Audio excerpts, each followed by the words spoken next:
Our first weekend, we were going to go to the Manchester Museum, but there was a huge line. It was probably like 300 people. Like literally it wound down one street and back up, and I was just like, nah. It was possibly because they had just reopened the weekend before, or it's just always busy. We haven't gone back yet, but hopefully we will.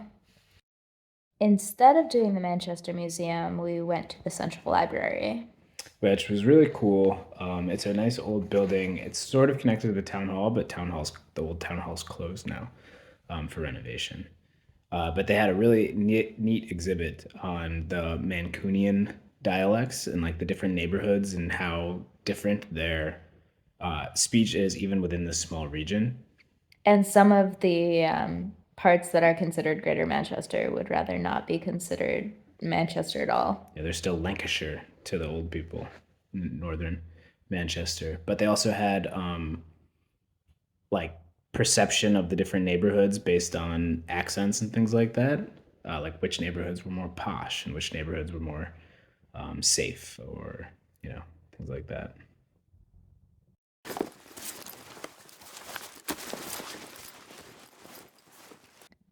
Sunday of our first weekend, we did a longer walk as well. We went to Castlefield Park, which also had a viaduct. And there were Roman remains there from like a fort and things like that. So that was pretty cool. And on the viaduct, it's almost like the High Line, basically, like a very small version of New York High Line. Yeah, technically, I guess you're supposed to book a time slot, but they let us go in anyway. Yeah, it's just an old railway bridge that they're converting. Very similar to the High Line, but much smaller. Not as cool, but less crowded. After the viaduct, we just kind of wandered around a little bit, and we went over to Alexandra Park. Which is a beautiful park. It's in the Victorian style. A lot of the parks around here are in a Victorian style.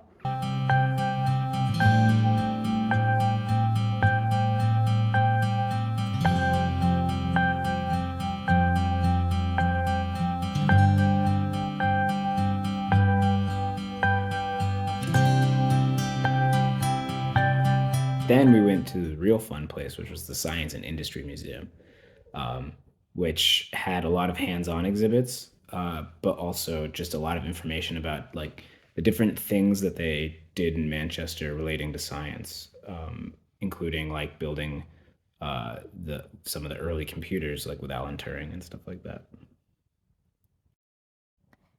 In the Science and Industry Museum, they also had an exhibit about cotton because Manchester is tied to the cotton industry. Yeah, but apparently a lot of textile processing was happening here. It was very neat. There was a huge room with a bunch of the old machinery as it talked about the cotton industry.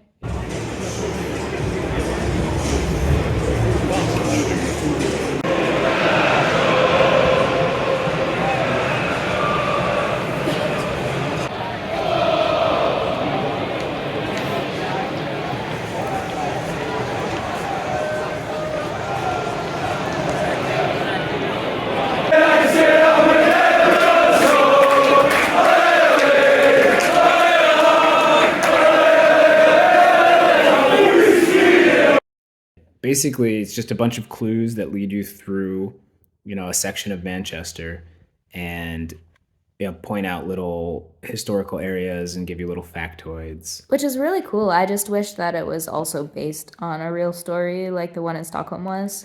Yeah, but I think it does tie in because it was like a play on Kellogg's company, and apparently Kellogg's did have a presence.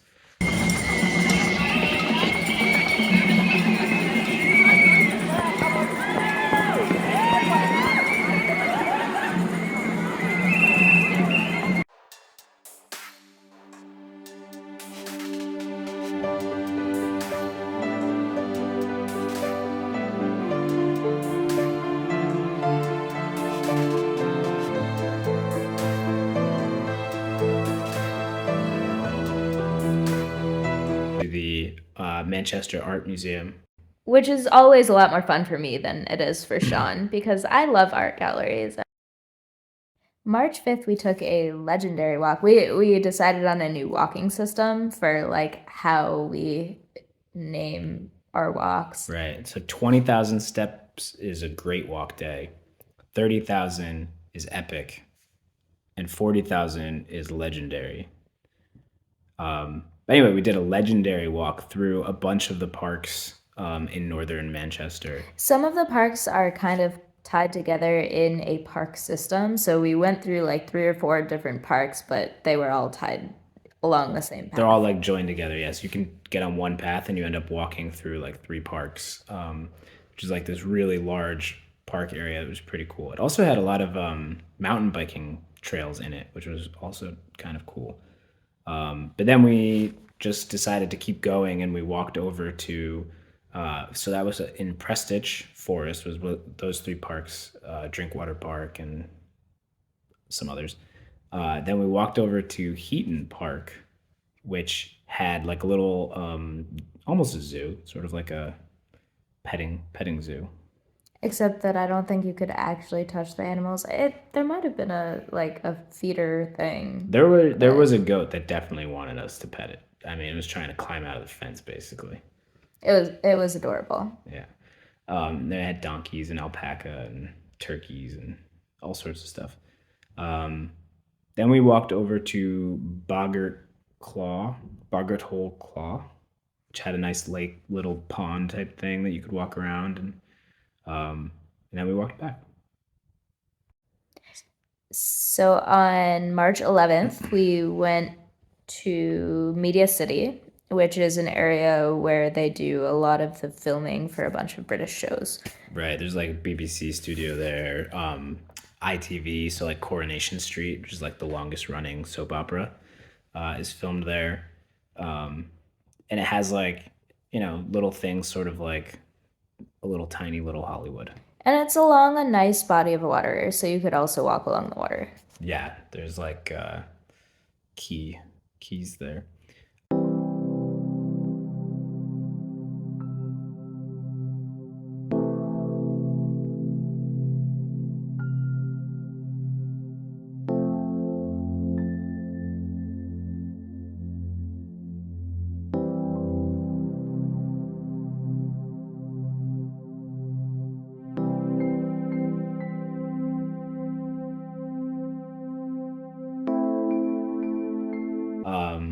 And then we went to the Lowry Theater, which had an art display, mostly of L.S. Lowry's work, but also some of the stuff he collected. Right, and some of the others. There was like a rotating exhibit in the front, which was like a more modern art thing that was super weird. Definitely not Sean's cup of tea. It didn't feel like art to me, but I get that art is subjective. So while we we're at the Lowry exhibit, we noticed that he sketched and painted this park called Peel Park. So we decided to go to the park because it was there. We had seen so many parks the week before, but we hadn't even heard of this one. So we it was kind of on the way home, so we stopped by Peel Park. And it was nice. It didn't look anything like the sketches, but the sketches were from like 1963 and stuff. So like a lot probably had changed, and also, artistic license. Right. Lowry apparently liked to make a lot of stuff up. His paintings were like half real, half imagined, which is kind of cool. We started March 12th by going to the Transport Museum, which was pretty interesting. It had the history of a bunch of the bus systems in Manchester, yeah. I mean, it had a little bit of like trucks and the horse buses and the trams. So like it showed what buses were like before they even had engines, right? So with the horses pulling these like small, still double decker though. You still go on top. It's always neat to walk through history this way, and you could actually walk into a couple of them that were still in good enough condition. But it was cool. And there was some like ads from like the 70s and stuff. There was like a training video that they showed us from a company in the 70s, just like going over how important buses are. Yeah, it was very interesting. Definitely the kind of museum that I think a lot of people who are into buses or big vehicles would definitely get a kick out of.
Went down to the Manchester Cathedral. It's a beautiful building. Right, which we'd been meaning to get to. It's just, depending on what time of day it is, either not open or there's services. So we managed to sneak in this time. Very nice. A lot of stained glass, tall ceilings, all the stuff you expect from a cathedral.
Went to another park because that's apparently what we're doing in Manchester.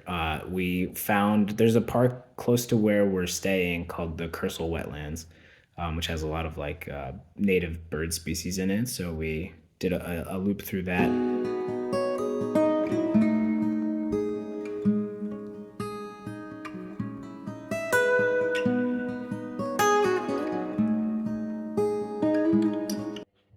We went back to Hanging Bridge because we said we were going to. Unfortunately, it wasn't open to the public, so we took a picture from above it and couldn't really get a very good picture of it. But we at least saw a little bit more about its history. Then we decided to try to go to the other place we couldn't get to earlier in our trip, which was the Manchester Museum. And we got into that, and it was pretty cool. It was like a big sort of just general museum, little natural history stuff.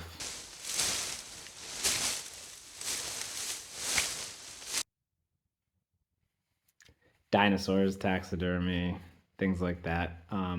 Lots of kids, though, very crowded. Well, I mean, we kind of had to expect that. It was Saturday and it was rainy. They did have a nice, cool frogs and lizards exhibit though that I enjoyed. That was living frogs and lizards. So you got to. The only thing we couldn't find was the chameleon, which I guess makes sense, but it was just couldn't see it. I'm still of the opinion it wasn't even in the cage. Might not have even been in there.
another museum to round out our museum day, which was the People's History Museum. So it went through a lot of interesting things, including women's rights. There was an exhibit on People with disabilities. the rights that are still missing. Yeah, and how hard they've had to fight for inclusive access to things, about how apparently British Sign Language was banned in schools. I didn't know that. For like 100 years. So like deaf students were at a severe disadvantage and basically had to go to specialty schools. And it's still easier for people to go to specialty schools because a lot of classrooms aren't set up for different kinds of learning. Yeah, but it puts them at like a social disadvantage, right? Because they don't get to experience sort of normal school life. But it also covered, yeah, like voting rights and a lot of political advertisements throughout the decades. So it was kind of cool. You got to see like the labor versus conservative parties, like advertisements and campaigns.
Looks delicious.